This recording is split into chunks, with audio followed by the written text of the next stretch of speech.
did say, guys, I did say that United will be in the market for a left-sided centre back. Lissandro Martinez, very injury prone. Aiden Heaven, obviously Heaven's still young as well, and I think going next season, I don't think left-sided centre back for me should be one of the priorities. But what I would say is the fact that we're being linked with a left-sided centre back is positive, and you have to look at the left-sided centre backs that are out there as well. I think the three guys that are in the thumbnail, as you guys can see, um, Murillo, Mickey van der Ven, and then you've got someone that's relatively new in Castello Luqueba. Now, for me, Luqueba was someone that I did say, needed to go to Liverpool at the start of the season, and purely to help Virgil van Dijk at left side centre back to play in a free. Now, the fact that he's been linked to Manchester United today is positive for me because I definitely do think, man, he is someone that Man United should definitely be looking at. No doubt, Man United should be looking at Castello Luqueba. But yeah, for me, positive news, man. Positive news that we're being linked with a player like that. Because I do think he's someone in terms of his stature. He's got pace, left-footed. Young. And I think if you look at Luqueba and you look at Murillo as well, both of them are 23 years of age. Mickey van der Ven's 25, and I think if we're looking at in order of priority, for me, I would say, do you know what it is? Yeah, I think Murillo is very good. I'm a believer of Murillo, but the fact that Luqueba's come into the equation now, Luqueba could be someone as well. But I think do Man United go for Premier League based in terms of the left-sided centre backs because the fact that Lissandro Martinez is very injury prone. For me, Martinez he has to be looked at as someone that could be a possible make weight in him being moved on for me because I look at Lissandro and Aiden Heaven. The only thing Lissandro for me has over Aiden Heaven is the experience and the leadership, and that's obviously because he's a lot older. But I look at what Heaven has. Heaven's as good, if not better, on the ball. Heaven's quicker. Heaven is he's obviously taller as well, so he's better in the air. He's stronger for me as well. So yeah, I think Aiden Heaven has kind of just shown that the likes of Lissandro Martinez, and what we're hearing from the club as well is that he's surplus to requirements, and I think that's good news. And the fact that we are looking for a left-sided centre back, I think Lissandro's days are numbered. Personally, I think his days are definitely numbered, and the fact that I believe Lissandro's got what? Has he got 1 or 2 years left on his contract? And he's gonna want probably more money as well to stay at the club. Man United, that's a deal that Man United just can't do for me. Man United have to be looking at moving him on because I think, as I said, Aiden Heaven's coming for £1 million, and Heaven has already shown that he's got what it takes to be a future Manchester United defender. And I think if you are going to bring in someone that can kind of complement Aiden Heaven and let him compete with, for me, I'm looking at Murillo. I'm looking at Luqueba as well. Both at a good age, 23. Van der Ven was someone that I wanted with a Dutch connection to go with what's his name? To go with Matthias de Ligt. But I think the fact that, Van der Ven has been struggling somewhat this season, I think he's gone lesser down the pecking order. But 100%, we definitely do need to be getting a left-sided centre back, man, for sure. Chouameni to Man United is a low key great signing. You know what? Yeah, I don't think it's low key at all. It's not low key for me, man. I think the fact that we've been looking at Elliot Anderson, Tonali as well, Beleba has been mentioned. But if I'm talking about right-footed central midfielders, For me, the only reason Tonali and Anderson were ahead of Chouameni is because I don't think no one envisaged that Chouameni would be leaving Real Madrid. Obviously, this latest bust up that he's had with Valverde is telling me that he has to leave. And if you haven't seen my stream from yesterday, I definitely do think, man, there's something in that now. And as I said, yeah, Chouameni for me, um, I wouldn't say he's a low key signing. I think he's someone that should have been there anyway. My preference has always been Beleba, Camavinga, and Tonali. But now that Chouameni's in the equation, if I'm looking at as a right-sided midfielder, right-footed central midfielder, for me, it's got to be either Chouameni or Tonali. Those two there should be first choice. You know, um, I don't particularly want Elliot Anderson. I don't particularly want Elliot Anderson. And the reason why I don't want Elliot Anderson is what I've mentioned before, yeah? Elliot Anderson is a good player. But the problem that I have with the Anderson one, yeah, is that when you're hearing about 100 million, you're hearing I'm one of the very first ones as well, yeah, that made the comparison with Steven Gerrard, and I done that very early on. I done it in the under 21 European Championships when England won it. I said he's got a touch of Gerrard about him. Not saying that he's Gerrard level, but he's got a touch of Gerrard about him, and I called that very early on. Now, the fact that he's not played in the Champions League, the fact that he's only recently as well, for being serious, become a regular for England. There's no way that you can be spending 100 million on on um, on Elliot Anderson. Not for me. I just think that you don't spend money on a player that hasn't really played Champions League football. And as you see yesterday as well, and I say again, to make it pretty clear, I do rate Elliot Anderson. I think he's a good player. I don't think he's as good as what they're trying to make him out to be. But what I will tell you is that yesterday's game against Aston Villa, those are the kind of games where if Elliot Anderson is a £100 million player, those are the kind of games where he has to step up and get his team over the line. And they got absolutely destroyed yesterday by Aston Villa 4-0. So this is why, for me, he cannot be £100 million. And again, Man City, if Man City want to spend 100 million on him, then cool. They may be in a situation where they can go and do that. But I just don't think we have any business spending 100 million on Elliot Anderson. No way.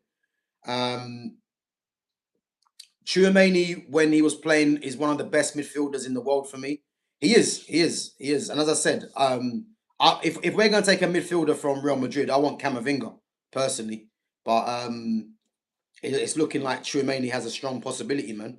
But just going back to the defense anyway. So the fact that we're hearing news about a left-sided centre back is positive, and that is one thing that you can look at Ineos, yeah, and say all the players that Man United are being linked with are positive. They're positive signs for me because every player we've been linked with, I don't think there's any Man United fan out there that would be unhappy with the players we're being linked with, and that is a sign of we are going in the right direction. And I think personally, um, the left-sided centre back, as I mentioned earlier, for me, it's not a massive priority ahead of the midfield, the central midfield, but it is something that does need to be addressed. Because I just feel that with Aiden Heaven, Heaven has shown what he's got, but if I'm looking at improving that part of the team, I think Lissandro does have to be looked at as being moved on. And Aiden Heaven really has kind of shown that should happen because Heaven's come from nowhere really, and he's got just about more or the same sort of ability as Lissandro, but he's got the bonus of his physical attributes as well. So and again, if we can get someone, as I say, that is another option, or someone that can come in and be first choice, like Murillo, maybe a Lekeba, Van der Ven. Yeah, listen, I'm all for that, man. I'm all for that. Um, do you think we might go for Fernandez from West Ham if they go down? He'll be another good option for us. Um, yeah, I like Fernandez, to be honest with you. I do think he's good. But for me, I'm looking at getting the best possible that we can get. Because is Fernandez gonna be ahead of Chouamani and Tonali? Not for me. If it's a case where we can't get Chouamani and Tonali, then this is when for me the likes of Matthias Fernandez comes into it. Because he's not going to cost as much as some of the other players, and he's still a very good midfielder as well. So but I just want us to get the best available, and the best available for me are Chouamani, Tonali, Camavinga, Baleba. I think those four there. Give me three out of that four, and I'll be happy. Even if we get two of them, and then it might be like a Matthias Fernandez, an Alex Scott, someone like that. Then cool.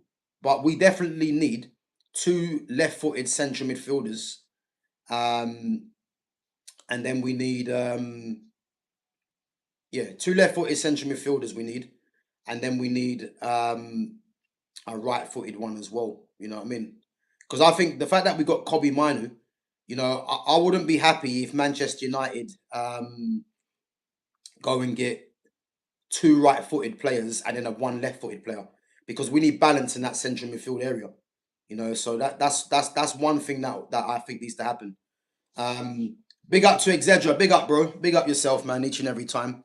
Yeah, guys, make sure you're smashing the like button as well when you come through, and let me know the noise around the centre backs, the left-sided centre backs.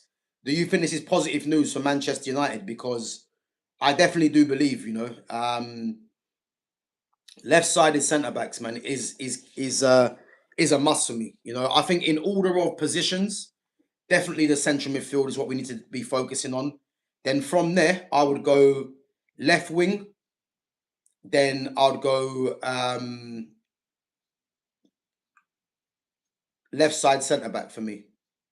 Yeah, that's how I see it.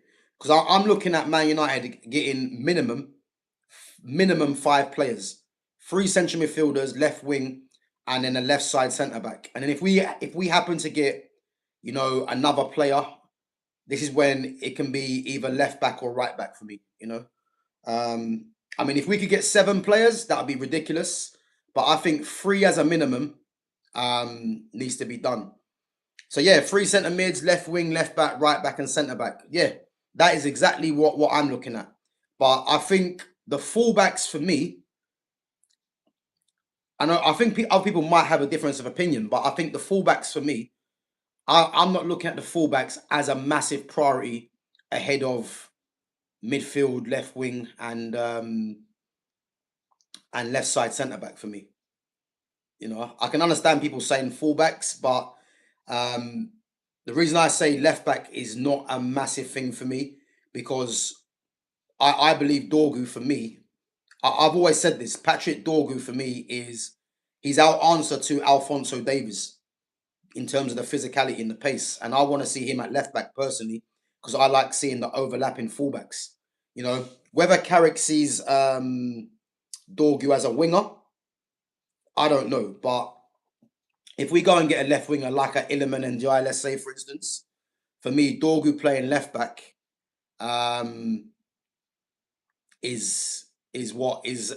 I mean, that's what I want to see, because I want to see flying fullbacks and then the inverted. That's what I want to see. But um, and yeah, bro. I mean, I hear it with Dallo, yeah, but the reality is, yeah, with Diogo Dallo, I think we have to come to grips that he's gonna be here again. He's gonna be here next season. And the thing with me, yeah, I was a fan of Dallo when he first came in, but Dallo has declined a bit. I mean, he's been a lot better under Carrick, but I don't see us, yeah, getting in three midfielders, left wing, left side centre back, and then getting two fullbacks, because that just seems too good to be true, innit? So I believe out of Dallo and Luke Shaw, one of them has another season. Unfortunately, but it is what it is. I'll be very surprised if we go and revamp that. But yeah, we'll have to wait and see, man. But I hear it with Dallo because Dallo has Dallo's part of the Bruno Fernandez's and the Lissandros, them kind of guys where I need to see them guys being moved on personally. Um, but yeah, fullbacks are a problem, but we've got options there. We've got Dorgu who can play there, left back. We've got Mazraoui who can play right back. Would you rather? I'd rather have that Dorgu and Mazraoui as the fullbacks than Luke Shaw and Dallo personally. But obviously, the way that Carrick sees it, you know what I mean. Obviously, from what he's shown, he's not preferring that. And this is why we have to wait until this window opens and see the business that we do, because the midfield is going to take priority, and then, as I said, yeah, then we have to start looking at the fullbacks and left side centre back. And as I said, I think left side centre back for me, I don't think people are looking at that as a massive priority, but I actually think it's important because if you look at our defenders here, now you've got Lenny Yoro and Delict, right side centre backs. I'm Harry Maguire. I'm looking at Maguire as a rotation option, like the experienced one. And then the left side centre backs, you've got Heaven and Martinez. Now, Martinez for me has to be moved on because he's going to ask for more money. And what Heaven gives us, he gives us more than what Lissandro does. And if you've got an opportunity to go and buy maybe a first choice left sided centre back, or someone that can compete with Heaven and push him along, that's ideal for me. So I think that definitely should be made as a priority. But the issue is the games, Gav. A lot more game time, so we need depth. I hear it. But we're gonna have Delict. Hopefully, Delict can prove his fitness. We got Lenny Yoro. We've got Maguire. That's 3 centre backs already. Heaven. That's 4. So yeah, if we get 5 centre backs for 2 positions, that's perfect. But I'm just more focusing on what we need in that position because the way the Premier League is now, yeah, whether we like it or not, it's very much dependent on pace. So who would you have more confidence in defending the wide areas? Lissandro Martinez or Aiden Heaven? For me, Aiden Heaven. Then you look at if we go and sign a left-sided centre back between Van der Ven, Murillo, and Lekeba, those guys all have pace. So again, whether we like it or not in this Premier League, pace in the wide areas as a defender is a must. You know what I mean? It's an absolute must. So as I said, yeah, I think those 3 that we're being linked with is positive news, and they're not coming from anywhere. So my thing is with Lissandro, it just depends to see what happens with Lissandro for me because the guy is injury prone. He's been more injury prone than any other defender that we've had. Really, when you think about it, and can you go into next season with Lissandro? I don't believe you can. Um, so so yeah, man, that's the main thing. But yeah, listen, I'm optimistic, man, for the summer. To be honest with you, I'm optimistic because I just got a feeling, yeah. If we do our business right in the summer, listen, don't think that we cannot go for a title charge next season because the way this Premier League is, yeah. I look at Arsenal for instance, yeah, and Arsenal at the moment have just been the best of a bad bunch. You know what I mean? I wouldn't say Arsenal have played outstanding football. I wouldn't say Arsenal have blown teams away. They haven't. They've just been slightly more consistent than everyone else, or the top teams, should I say? But for me, next season, if we get our business done right, listen, we can be right up there, man. No doubt. Because I'm looking at our team right now, yeah, and I'm looking at providing everyone can stay fit. I'm looking at Lamens, one of the best keepers in the league already. Yeah, even if it is Dallo and it is Mazraoui, yeah, Mazraoui for me is very underrated, by the way. I actually think Mazraoui is one of the best right backs in the league. Yeah, defensively. Dallow's been a problem, but he's still relatively experienced. Then you look at left back again. Luke Shaw has been a problem, but he is experienced, and unless we go and get a left back to replace him, like I'm bored of the Luke Shaw talk really, because Luke Shaw should have been gone time ago, and the fact that he has survived it is what it is, isn't it? Um, and then you look at Dorgu, as I said. Dorgu for me is a left back and can be a very effective one. Alfonso Davies, as I said, as an overlapping fullback. The defense we've spoken about. You've got experience there. I actually do think Matthias de Ligt. I know many people might disagree, but when de Ligt is fit, he's one of the best defenders in Europe for me, no doubt about that. Lenny Yoro, obviously, when we first bought him, was one of the best he's one of the best young defenders in the world. He has probably dropped off a little bit, but there's still faith in Lenny Yoro for me. And as I said, I think the fact that Carrick has said the team are not playing the way that he wants them to, I believe that if we go to a more possession-based team next season, you're going to get better out of Lenny Yoro. I truly believe that. Heaven we've spoken about already as well. I think he's a top defender, up and coming. Casemiro, as we know, is leaving. Ugarte is shit. Bruno, we need to move Bruno Fernandes on as well.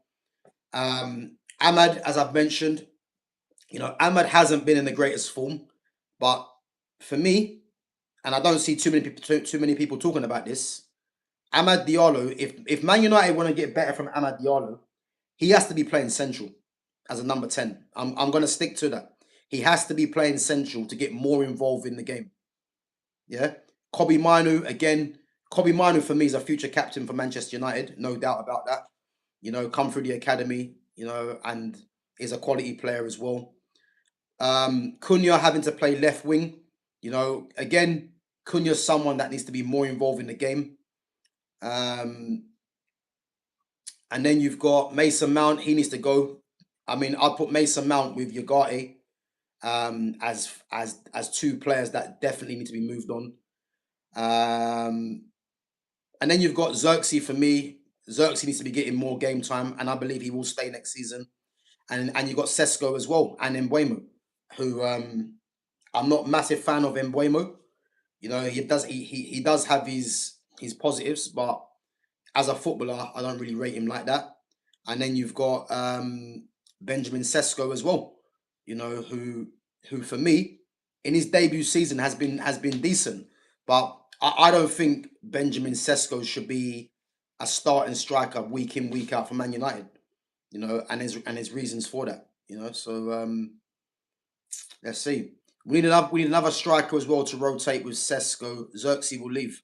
Not for me, man. I don't think Xerxes leaves. Xerxes doesn't leave for me. And again, when people are saying we need another striker, tell me in the chat, what striker can we possibly get? What striker can we possibly get? Because I think there's a lot of people that say we need this, we need that. I mean, what striker can Manchester United possibly get? Because the striker market is just not there. I've spoken about this time and time again. The striker market is just not there. And again, you've got a striker in Joshua Xerxes that isn't a bad player. He's a very good player, but he's not being used in the right way. And as I said, the fact that Carrick says the team are not playing the way that he sees it, I can only believe that we're going to be playing more possession based, which is going to get the best out of the likes of Joshua Xerxes, and Xerxes should be starting ahead of Sesko for me if we want to play possession based. If you want to play counter attack, and having a striker that plays on the shoulder, then I hear it for Sesko. But that sort of way is not going to be winning you Premier League titles or Champions Leagues. It's not. You look at all the best teams. Look at PSG right now. PSG have that fluid front three. They dominate possession. All of their midfielders are all press resistant as well. Vitinha, Fabian Ruiz, top player. João Neves, Warren Zaire-Emery. These guys are all press resistant midfielders. Yeah. And we've only got one in Kobe Minu. So again, this is the kind of midfield that we need to build to. And the fact that we're being linked really with press resistant midfielders like Baleba, like Chouameni, like Tonali, Anderson, these guys that we're being linked with are all Camavinga as well, another one, Alex Scott, Fernandez. These guys are all press resistant midfielders, and it's positive to see that we are being linked with them kind of players. But yeah, we have to just see what happens in it because yeah, it's I think we got a big season ahead. But guys, let me know in the chat. Let me know in the chat which defender are you taking out of Mickey van der Ven, Murillo, and Castello Lacaba. Again, if you watch the stream from early on, at the start of the season, I mentioned Lacaba. I said Liverpool need to go and get Lacaba and have him and Konate either side of Van Dijk, because Van Dijk's legs are not what they used to be, and if you've got pace either side of him and physicality, that's going to help him and go into a three at the back. And for me, if Liverpool would have done that start of the season, I guarantee you now Liverpool would have been in the title race if they went to a three at the back. Because I remember touching on this subject before, yeah, and I think I spoke to Jonas. Obviously, Jonas is a Liverpool fan. I said to Jonas, listen, if Liverpool go to a three at the back, because you look at the likes of Frimpong, you look at the likes of Florian Wirtz as well, who have come to the club. These guys are used to playing in a three at the back system. So it would help Salah. It would have helped Van Dijk as well. And I believe if they would have gone to a three at the back Liverpool, they would have definitely been in the conversation for the title race, no doubt. But again, man, they're struggling and they've got to revamp that team as well.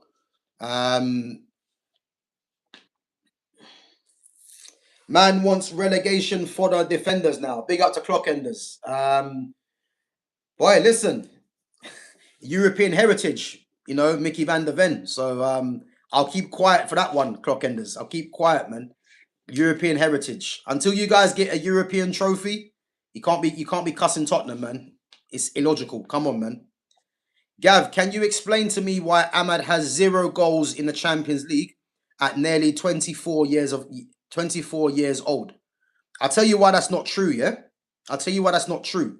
Because he scored on his debut in the Champions League for Man United. So you're just making up stuff. Making up stuff. When you come on there, Clockenders, come correct, bro. Come correct. Because if you actually go and check it, Ahmad's got a Champions League goal. Because he scored in his debut for United with the back header. Just saying, man. Just saying. So again, like what you need to realize as well, yeah, is you see with Amad Diallo, it's cool to get onto Amad Diallo because we live in an era now where people disregard performances to talk about numbers. That's the era we're living in now. It's a poor era. Yeah, and as I said, Ahmad is a central player. Ahmad is actually a number 10. But he spent so much of his career playing out wide, people actually think he's a wide man now. I'm not even blaming them for thinking that. So as I said, if we're comparing Amad Diallo and Bukayo Saka as footballers, Amad Diallo is a better footballer than Bukayo Saka. Saka might have better numbers, but the reason for that is, yeah, if you look at Saka's been in the first team for Arsenal. He's been made a key player for them ever since he stepped into the team. So when we're comparing Ahmad and Saka, it's an unfair shout to look at that. If you're comparing them as footballers, you can't tell me that Bukayo Saka is a better technical footballer than Amad Diallo, because he's not. He's probably more powerful. Well, to be fair, he's more powerful than Ahmad, but he's not a better footballer, and that's the argument. The argument isn't who's got better numbers, because I'd expect Saka to have better numbers. Saka's been in Arsenal's first team for about 6 or 7 years. Ahmad has been in and out of Man United's team, playing at wing back 1 minute. So it's unfair to kind of judge Ahmad and Saka like that.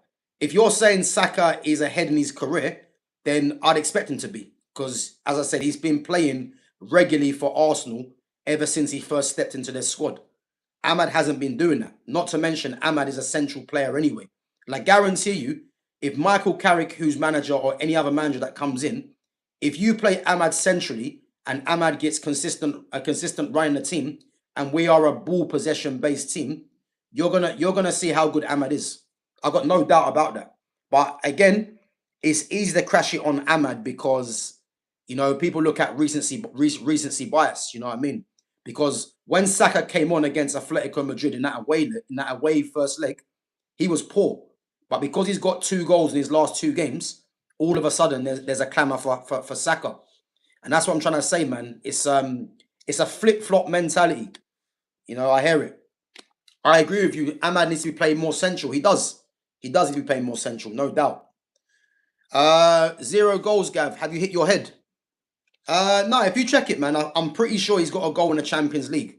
Was that Champions League or Europa? Because he scored on his debut. If you go and check it, on his debut for Man United in the Champions League, I believe he scored a backwards header. So yeah, as I said, man, go and have a check. I'm hearing Uncle Casemiro has more goals than Starboy, but actually Starman. Yeah, there we go. There we go, Zedra. And what it is, they keep calling him Starboy, yeah, because it's a way of looking at the obvious. That's all it is. But yeah, Casemiro has more goals than him. Yeah, there we go. But should we be looking at that? Not for me. But if you want to start going there about the goals, Casemiro, who a lot of fans said his legs are gone, has more goals than Bukayo Saka, who's a star boy, who's actually going to be turning 25 soon. So it's crazy, isn't it? You know what I mean? It's actually crazy. Like it is what it is, isn't it? So Ahmad has 0 goals in the Champions League. So what was the goal? Was the goal against? Was the goal in the Europa? Guys, someone check that in the chat. Was the goal that he scored, the backwards header, was that in the Europa? Was that in Europa?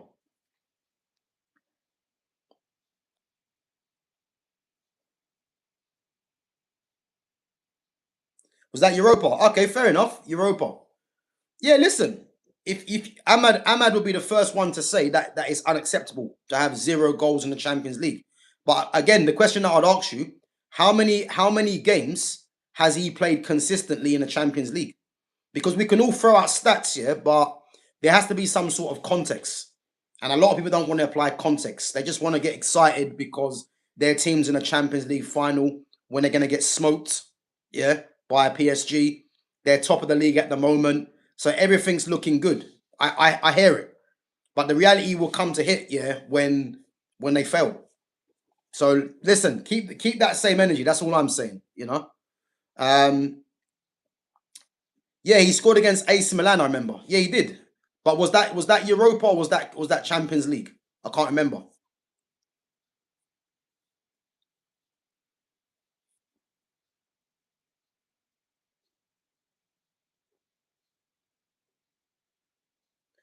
Um,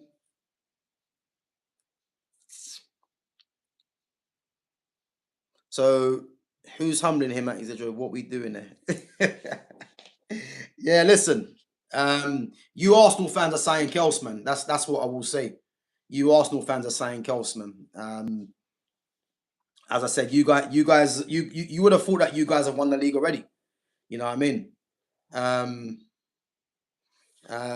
you would have thought that the Arsenal fans would have won the league already. But listen, I can't even blame Arsenal fans for getting excited because the thing is, yeah, it's been such a long while. Such a long while since they won anything.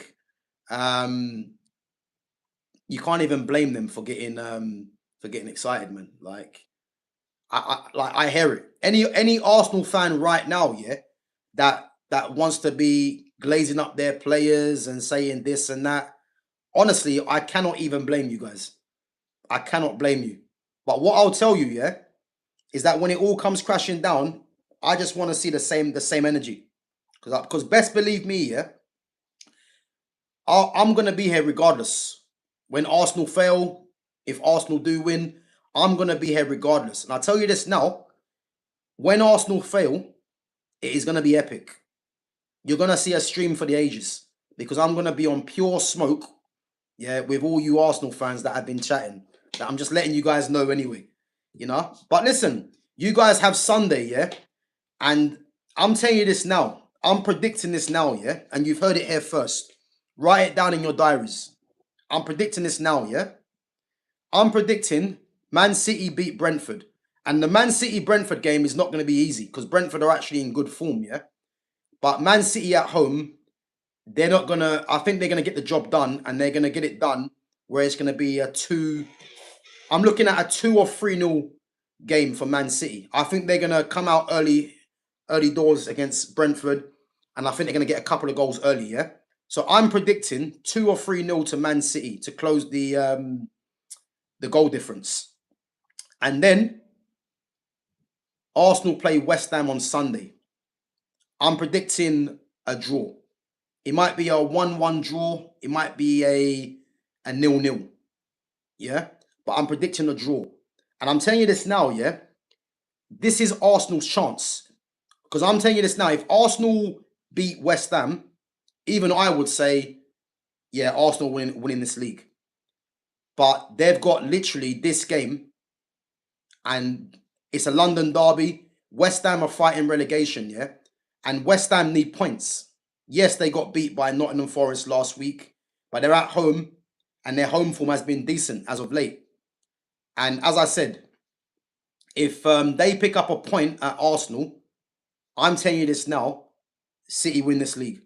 If City beat Brentford and Arsenal draw to West Ham, City win this league. Because City will have that game in hand against Palace. Their toughest game for me is going to be Bournemouth away. It's going to be Iraola's last game, you know, in that tight pitch as well. And what I would say is that will be their toughest game because Palace at home, they're going to beat them because Palace are playing, they got Conference League. Aston Villa, last game of the season. Again, they're going to know their fate already, so they're going to be in Champions League one way or another, whether it's automatic qualification or through Europa. So I'm looking at Palace and I'm looking at Nottingham Forest, Palace and Aston Villa. That's 6 points for Man City because they'll win both of them games, yeah, at home as well. And then they've got Brentford tomorrow, and then they've got obviously FA Cup against Chelsea, and then they've got the Bournemouth game away. So I'm telling you this now, this West Ham game for Arsenal is massive. Because if they drop points against West Ham, I'm telling you this now, you've heard it here first, guys, yeah? City win the league. If City beat Brentford tomorrow, which they will for me, and West Ham draw with Arsenal, City are winning this league. You've heard it here first. I promise you. So let's see what you Arsenal fans are going to be doing.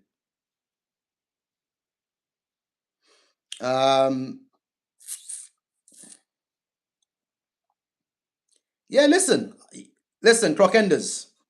I come here, man, and just I show up. Put it that way. Not like a lot of your fan base. You guys only want to show up when it's in your favor, innit? Not you, but the other Arsenal fans. They know who they are. They only want to show up when it's positive, you know. But listen, I'm here regardless because I back my opinion, and that's the main thing. Palace will rest their entire squad for us. Yeah, maybe, but as I said, that's not really going to matter because, as I said to you already, the fact that City still have that game in hand, it just means it's going to come down to the West Ham game. Because I'll tell you this now, if West Ham pick up a point at Arsenal, it is over. I'm telling you, it's over. It is over. Big up to Fitz. Big up, my guy. Big up yourself. It is over. I promise you it's over if Arsenal draw to West Ham. Because City are not going to slip up. I'm looking at 6 points in the bag for City already. Palace and Aston Villa. They're going to beat both teams. So it's the Brentford game and it's Bournemouth away. They're the two games which might be tricky. So literally, Arsenal have West Ham with that game for me to get 3 points. And if they do that, then cool. As I said, they could win the league. But I'm telling you this now, if it's a draw, strapping. That's all I'm saying. Just strap in. Yeah, big up my guy Fitz, man. Yeah, I'm cool, man. I'm all good. Guys, I thought I'd do an earlier one today. Normally I go live at 12:30 if it's a morning one. But yeah, I thought I'd come early today just to change it up. But yeah, big up yourselves for coming on. And guys, let me know, who are you taking out of Van der Ven, Murillo, and Castello Lacaba? Let me know in the chat who you're taking. Who is the ideal left-sided centre back that you're going to go for?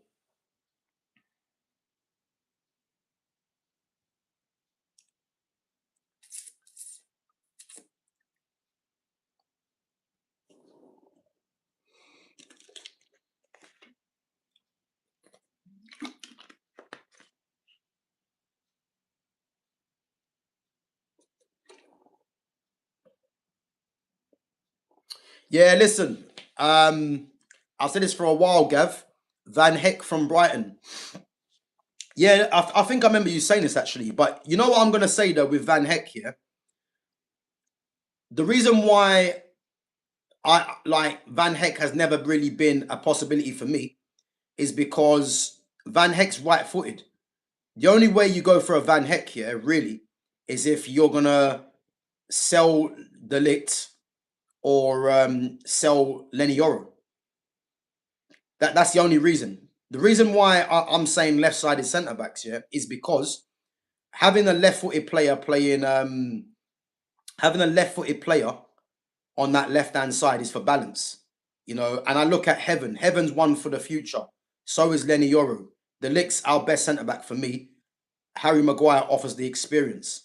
So the only casualty for me is Lissandro because Lissandro is injury prone, and in terms of what he offers, you can get that from Aiden Heaven and from Murillo, Lekeba, and a Van der Ven.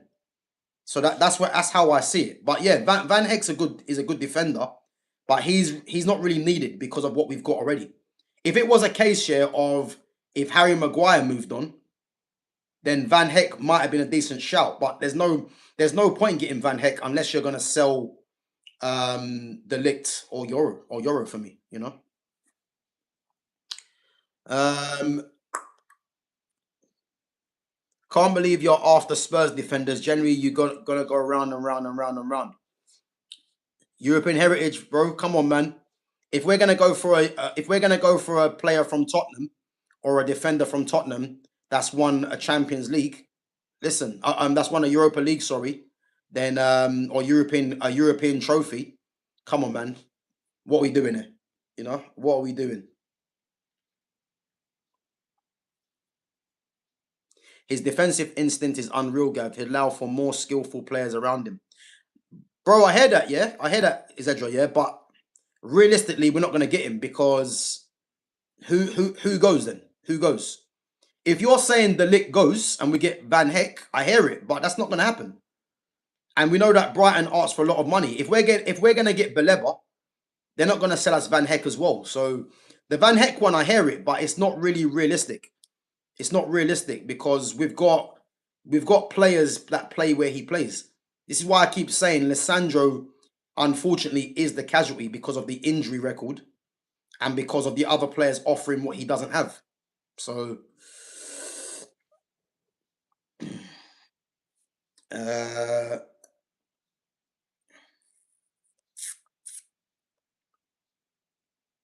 Mickey Van der Ven. Yeah, listen, I'm a fan of Van der Ven, but he hasn't been great. But I think Van der Ven for me would be perfect at Barcelona with that high line because his pace is unreal. You know what I mean? So I think it'd be better for them.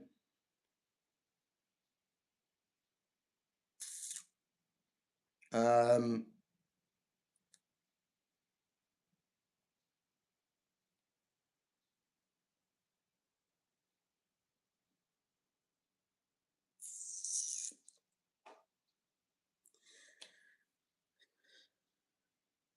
you're sat here wanting to compete for titles, etc. And the best you're coming out with is Spurs defenders. I'm genuinely speechless. Yeah, but again, man, if you don't understand context, man, I can't help you with that. You know what I mean? Because left-footed central defenders for what is available. That's what I'm looking at. You know. But yeah, as I said, man. Yeah, someone else mentioned Schlotterbeck the other day. Schlotterbeck is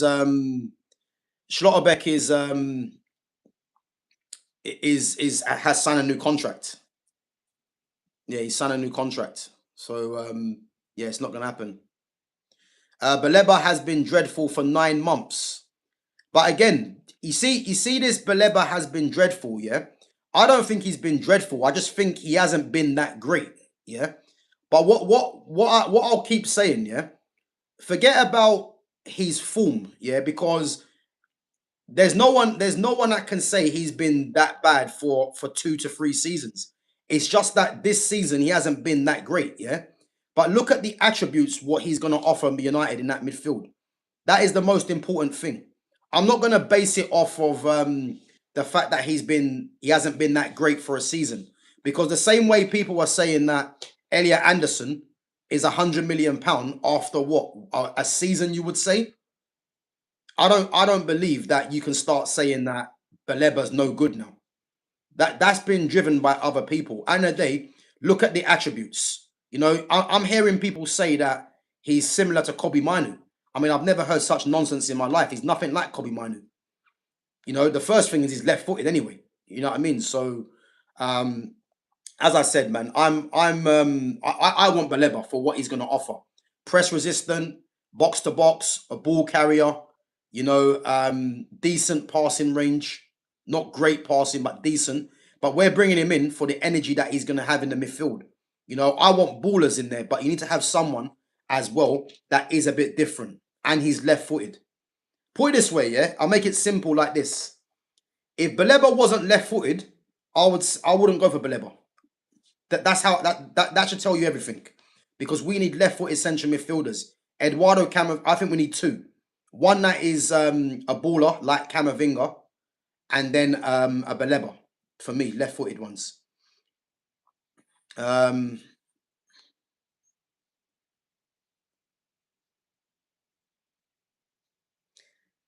yeah, listen. I said Lukeba from time ago. I said Lukeba's one that Liverpool should have gone for. But the fact that we're being linked to him is positive news, because yeah, it's the right kind of noise, man. That's been made around the club, 100%.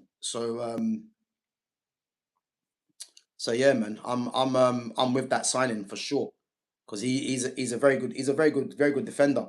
And if you actually remember as well, yeah, I think there was a stat. I know Fitz ain't gonna like this one, yeah, because but I think in terms of centre backs, there was a stat for centre backs in the world, and I believe he was ahead of I think he was first. I can't remember what stat it was, but he was ahead of Van Dijk. Van Dijk was, I think him and Van Dijk were the top two, and I think he was either top, or Van Dijk might have been top. So I can't remember what stat it was, but it was an important stat, defensive stat, and I think only Van Dijk bettered him, or he bettered Van Dijk as the only player. I can't remember, but yeah, he's a good player, man. Castello Lacaba, he is, but I think he might cost a bit of money, to be fair. Big up to Baz One Diva. Big up yourself.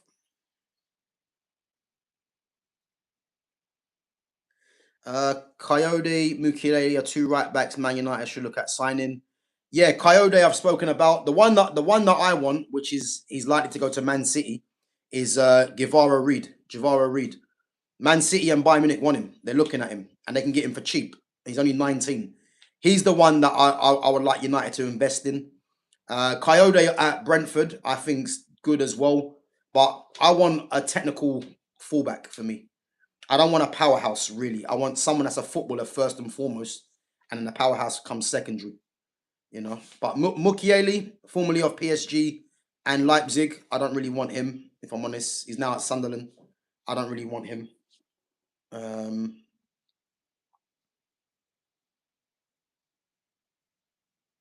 Lacroix, Senezi. Yeah, listen. Senezi's going to be available on a free. To be fair, that Lacroix is quite a decent player, and he might be on the plane to the World Cup. Um, but he's actually a decent player, to be fair. Um,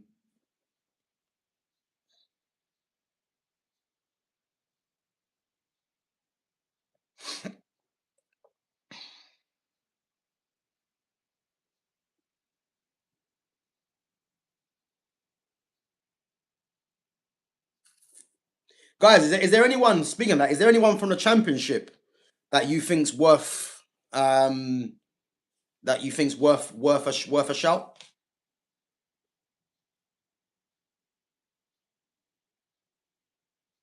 Again, we're not getting Igor Thiago because he's signed a new contract. This is what I'm trying to say, yeah.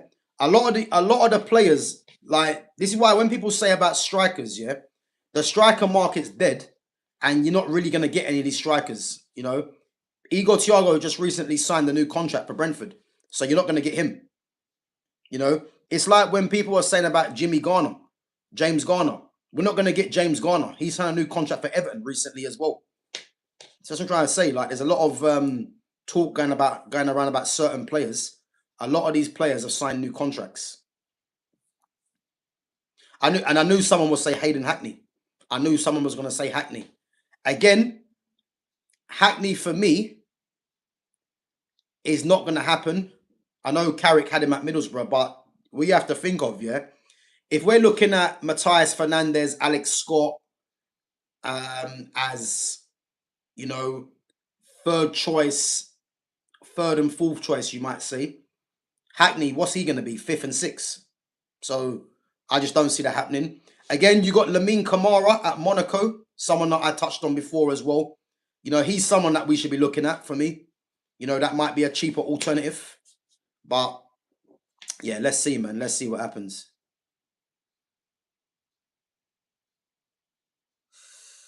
Yeah, Kamara is good. I think he's a good player. But again, there's not really been any links to him. And he's going to be someone that is lower down the pecking order anyway. But I just want Man United to start doing, yeah, process of elimination. Just start narrowing names down, because at least we know what we're actually working with. You know, that's what I want to see. I know a few of you like Angelo Stiller as well, but Stiller for me, as I said, you know, he's behind Camavinga, Baleba, as left-sided centre midfielders for me. Adam Wharton's another one as well. Keep forgetting Adam Wharton. You know, I'll take Wharton at United.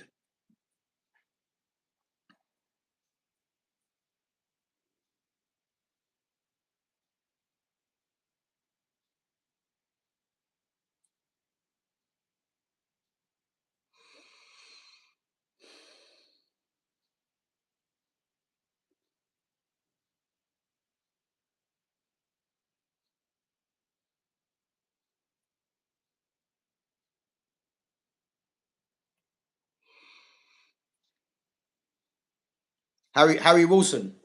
I think Harry Wilson might be going to Aston Villa. Might be going to Aston Villa.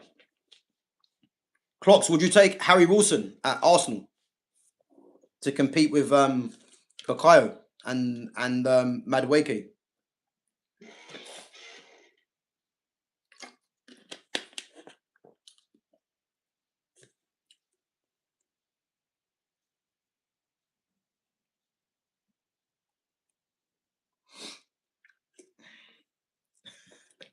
To sit on the bench? What, you think Harry Wilson, who's got more goals than Bukayo Saka, is going to sit on the bench for Bukayo? Don't be silly, man. If Harry Wilson goes to Arsenal, he starts. Because based on your logic of goals, Harry Wilson starts. You see how silly he is now? You see how silly he is? I knew I'd catch you out there, big man. I knew I'd catch you out there. So, Gav, so what are you saying about Arsenal winning the league now? Because you say they will not. Yeah, listen, they're not winning the league. You're not winning the league. Listen, you guys can start coming on and start saying all this, yeah, but just have that energy when it comes crashing down. That's all I'm saying. You know, again, if they beat West Ham, then I'll sit here and now and say, do you know what? They're gonna win the league. But if West Ham take a point and City play tomorrow against Brentford and beat them, City win the league. This game on Sunday is massive. It's massive because it's a London derby. West Ham need to win, yeah, to have a chance of staying up. And again, as we already know, so yeah, man, we'll have to just wait and see.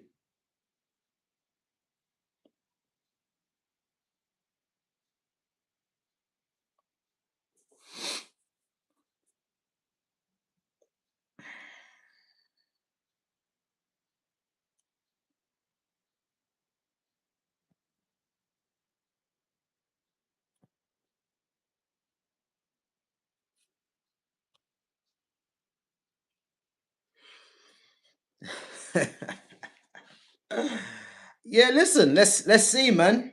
Like, because it's gonna be an almighty humbling, man, if it's not done already. You know, I'm if you think it's done, then listen, that's your opinion. I can't help you with that one. But if you guys don't beat West Ham, it's gonna be a meltdown. It's gonna be an absolute meltdown. Because I've told you this already, yeah. The saving grace for Man City, yeah, was the equalizer from Doku in the last minute, and they've got a game in hand. If City didn't have a game in hand, I'll be saying, do you know what? I think Arsenal might win the league. Yeah, the fact that City have the game in hand is what is still keeping it alive for City. So as I said, they now are relying on West Ham to take points from Arsenal, and if West Ham take points from Arsenal, listen, all that optimism, it could be wiped away, man. It could be wiped away. But yeah, the City Brentford game tomorrow. And again, guys, let's make it clear, yeah. If Man City don't beat Brentford, it's all over. It's all over if Man City don't beat Brentford. So again, it's a massive game tomorrow for City, massive game for Arsenal. Let's see what happens. Because what I'll tell you as well, yeah, apart from the Fulham game, where what Fulham were doing, yeah, was just ridiculous. It's like Fulham had already decided that they're going to give this game away. Yeah.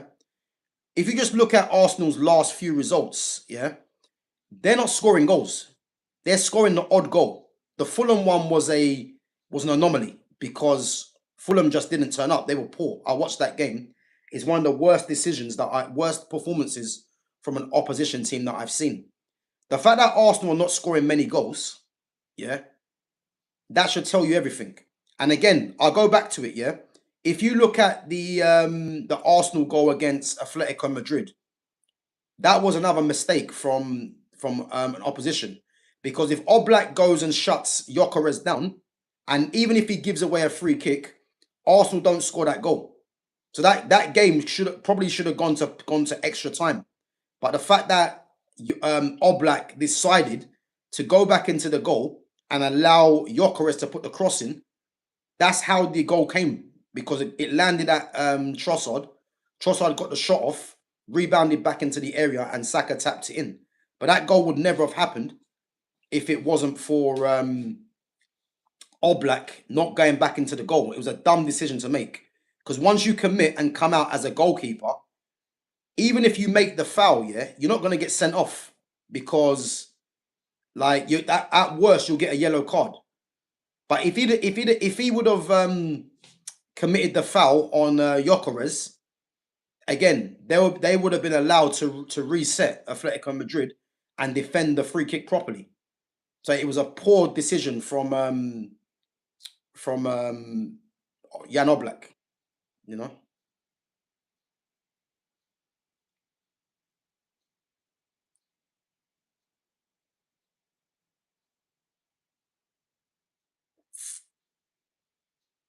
Konstantinos Mavropanos to score the winning goal for West Ham. I imagine that. Imagine that. Old player. And to be fair, he's very, very good in the air as well. But imagine that. Imagine that. I'm just telling you, man. Listen, I think West Ham have got something for Arsenal. I'm not saying they'll beat them, but they could take points from them because they're in a relegation battle. So let's see, man. But two massive games coming up tomorrow and Sunday. So and for me, yeah, this is the defining week of the Premier League as well. This will be the defining week in the Premier League. This is where Premier League will be lost and won. So let's see what happens. Um, yeah, this is where it'll be lost and won. Um, so yeah, man, I'm looking forward to it.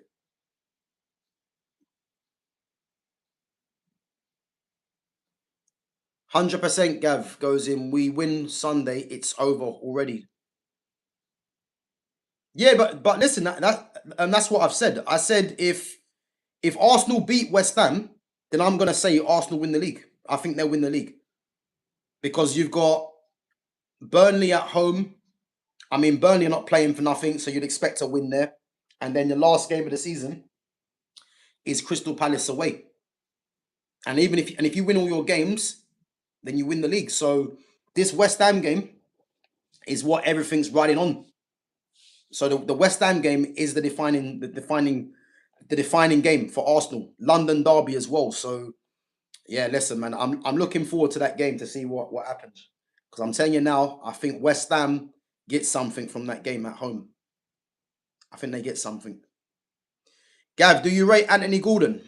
I think he's a decent player, but I mean, I can see why Bayern Munich want him, only because he fits into the way of their pressing. You know, he's high energy, he's got pace, so he fits into the way of their pressing. But like, he's not Bayern Munich level player really when you think about it. But as I said, the way that Bayern play, you can kind of see what the thing is. But I think he's got like 4 years left on his contract, so I don't see how he gets out of Newcastle. If I'm honest.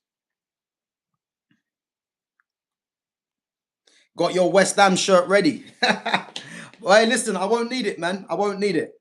West Ham know they know the objective. They know it. You know, West Ham have to save football because PSG will save football from Arsenal in that final. But in terms of a Premier League, West Ham have to save football. They have to because I'm the thing is, if Arsenal was to win the league playing the way they did, like it's poor. It's a poor outlook for football for Premier League football. A team that's been doing it from set pieces, you know, it is poor, man. It's poor. So yeah, West Ham have a chance to save football. I would have said, yeah, if Arsenal were at home against West Ham, I would say, do you know what? Arsenal could do this. The fact that they're away and you know it's a London derby, it's not going to be easy, man. But it's going to be a defining game. Defining game. But guys, on that note, I'm gonna wrap it up anyway. I will be back, guys, tonight at 6 o'clock for my part two of back in the academy at Chelsea. So yeah, if you guys are free, obviously part two. So it's my experiences at Chelsea. So yeah, make sure you guys come through and support the channel. And as I said, yeah, that's bound to be a good one. So as I said, I'm going to discuss my experiences at Chelsea back in the academy. And again, if you guys have any questions, keep your questions and that coming through. So yeah, I'll be back at 6 o'clock tonight. And yeah, it's bound to be a good one. And yeah, man, listen, obviously on to tomorrow as well. Saturday, man, City have to do their job. And then Sunday's the big one. So we'll see, man. Samuel Lingram says, "Do you ever listen to Rants and Bants?" Yeah, I do. And again, he's one of the first ones I watched on YouTube.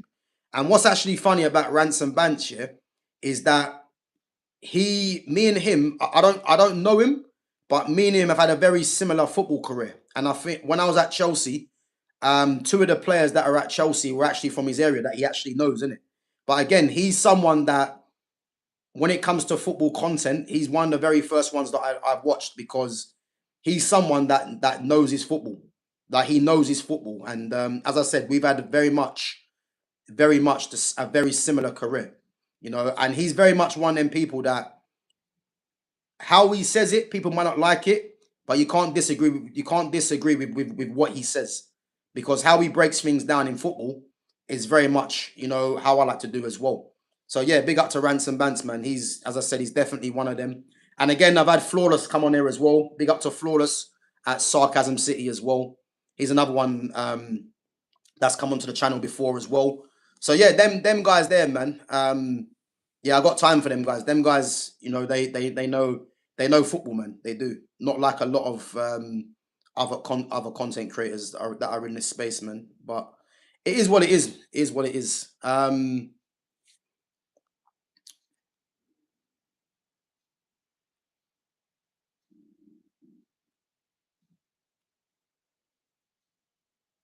West Ham are a bogey team for Gunners. Well, listen, if it's ever that time for that to come true, it has to be Sunday, because I'm telling you now, you're gonna see tears in that fan base. You're gonna see tears if they draw to West Ham, because I'm telling you this now, guys. You've heard it here first. Yeah, if they get beat, if they don't get 3 points against West Ham, Man City win the league. You've heard it here first. Jared Bowen scores the winner for West Ham. The title race is back on commentary. Yeah, listen, imagine that. Bowen versus Saka. Listen, it's going to be pressure time for Arsenal, man. Put it that way. It's going to be pressure time. Check how many goals we've scored there for the past 3 to 4 years. Yeah, but Clockenders, what you're not understanding, yeah, is that this is a pressure game. It doesn't matter if you scored 20 goals against them in the last 2 seasons. This is where the pressure mounts, because there's pressure for both teams. West Ham need to try and stay up. Arsenal need to get the 3 points. Yeah. Now, this is where it comes into it. It's pressure. Let's see what they do. But guys, as I said, big up yourselves. Back at 6 o'clock. Make sure you guys are there if you can. And as I said, big up to all the mods as usual. Big up to all the newcomers coming through. Make sure you smash the like button on the way out. Make sure you sub to the channel. Make sure you share the channel and hype the channel. And yeah, I'll catch you guys at 6 o'clock tonight. Take it easy.